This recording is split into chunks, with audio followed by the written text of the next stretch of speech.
तर बघा, एकूणच आपल्या जिल्ह्यामध्ये 54 पैकी 38 महिला निवडून आलेल्या आहेत. त्यामुळे 50% पेक्षाची जास्तीची मर्यादा आपल्या जिल्ह्याने ओलांडलेली आहे आणि महिलांचं राजकारणामधलं जास्तीत जास्त प्रमाण हे निश्चितच ज्या अर्थाने पंतप्रधान नरेंद्र मोदीजी, मुख्यमंत्री देवेंद्र फडणवीस साहेब खऱ्या अर्थाने विमेन लेड डेव्हलपमेंट ची भाषा करतात, ती खऱ्या अर्थाने प्रत्यक्षात येताना आपल्याला दिसते. आणि आपल्या जिल्ह्यामध्ये सुद्धा एवढ्या मोठ्या संख्येने महिला आपल्या सदस्य झालेल्या आहेत, एवढ्या मोठ्या आता सभापती, अध्यक्ष हे सगळ्या महिला झालेल्या आहेत. मला खात्री आहे, मला विश्वास आहे की जिल्ह्यामध्ये महिलांच्या नेतृत्वामुळे निश्चितच जिल्हावासियांना जे अपेक्षित काम आहे ते उभं राहील. अध्यक्ष उपाध्यक्ष निवडीमध्ये शिवसेना नाराज झाली होती, आता एक सभापतीपदी देऊन त्यांना नाराजी दूर केली गेली. नाही बघा, आमच्या नेत्यांनी महायुतीचा फॉर्म्युला राबवला पाहिजे, तो अंमलात आणला पाहिजे, ह्या सूचना मला पालकमंत्री म्हणून दिल्या होत्या आणि त्या सूचनेचं आम्ही तंतोतंत पालन केलेलं आहे. आणि त्यावेळेस त्यांची थोडीशी नाराजी होती, पण ठीक आहे, तेवढ्यापुरतं वाईट वाटतं. पण आम्ही शेवटी महायुतीमध्ये एकत्र आहोत, राज्यामध्ये सत्ता महायुतीची आहे, त्याच्या पद्धतीने या ठिकाणी सुद्धा सगळ्यांच्या एक विचाराने काम होणार. आज परभणी जिल्ह्याच्या जिल्हा परिषदेच्या विषय समितीच्या सभापतीपदी, समाज कल्याण या खात्याच्या सभापतीपदी माझ्या मातोश्री पार्वतीबाई प्रल्हादराव मुंडे यांची बिनविरोध निवड झाली. त्याबद्दल मी आपल्या जिल्ह्याच्या पालकमंत्री मेघनादिदी बोर्डीकर, तुमच्या गंगाखेड विधानसभेचे आमदार आदरणीय गुट्टेसाहेब, तसेच राज्याचे प्रदेशाध्यक्ष रवींद्र चव्हाणजी साहेब, देवेंद्र फडणवीस साहेब व सर्व भाजपचे वरिष्ठ पदाधिकारी व महायुतीच्या सर्व पदाधिकाऱ्यांचे सर्वप्रथम संधी दिल्याबद्दल आभार व्यक्त करतो. माझ्या मातोश्री 2010 सरपंच पद, मी स्वतः पंचायत समिती, असे कृषी उत्पन्न बाजार समिती संचालक पद, असे विविध पदं घेऊन व एक सामान्य जनतेची सेवा करून आज आम्ही इथपर्यंत पोहोचलेलो आहोत.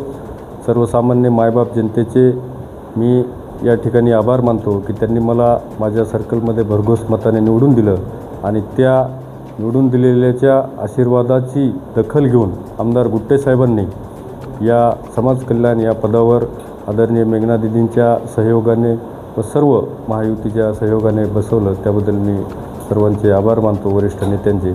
व पुढील काळ हा आम्ही समाज कल्याण या खात्याच्या केंद्र व राज्याच्या विविध योजना या सामान्य जनतेपर्यंत कशा पोहोचतील याचा पुरेपूर आणि प्रामाणिक प्रयत्न करून आमचा कार्यकाळ हा कार्यसिद्धीस पोहोचू, असं मी आपल्याला आपल्या माध्यमाद्वारे आश्वासित करतो जनतेला.